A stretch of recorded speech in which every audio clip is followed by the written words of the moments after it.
My most popular video on YouTube is how to buy U.S. Treasury bills on Fidelity's fixed income platform. The most common question I get is, what about these minimums I see on the quotations page? Oftentimes the minimums are in the hundreds of thousands of dollars.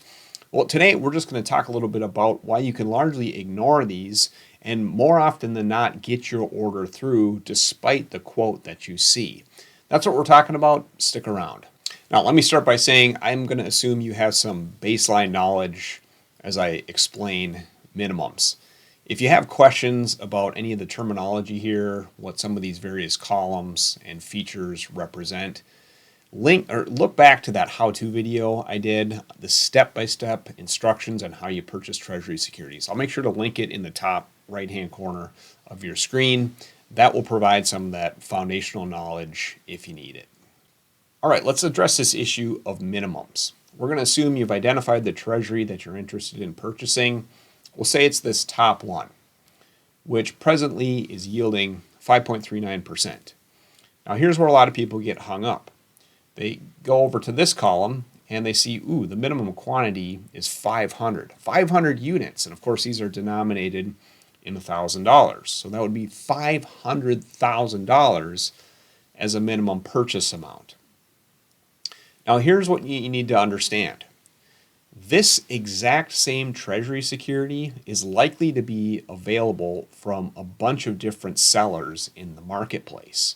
What the system is showing you here is the best offer in other words, it's going to show you the highest interest rate available. Now, the issue is buying Treasury securities, it's a lot like many things in life. If you buy in volume, you can get a little better deal. If you're going to buy some tiny little amount, the deal's not going to be quite as good. So it's very likely you can buy this security, but the interest rate's going to be a tiny bit lower. Now, there's two different ways to approach this. You can click this button here, this depth of book.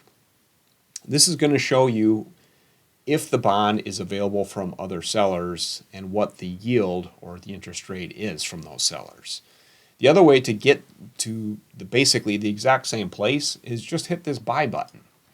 So we'll click this button and it's going to give us a similar look as if you would have clicked the depth of book button. Basically, if you would have clicked that depth of book, you would see these boxes. It would show you the bids and the asks.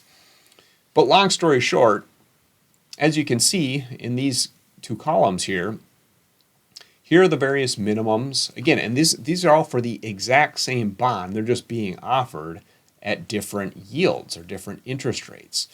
And unsurprisingly, if you go down here where you can purchase one security, the yield is a little bit lower than if you can purchase, $500,000 worth.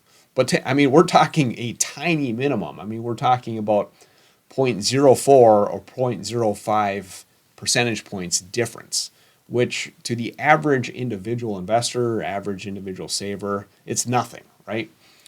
So, long story short, if you're interested in buying a security that shows a high minimum, don't get discouraged. Push that buy button. That's going to bring you to this page. And here's the nice thing about Fidelity's fixed income platform here. It's going to do all the work for you. If you don't want to think about this at all you need to do is put the number of bonds you're interested in buying in this box.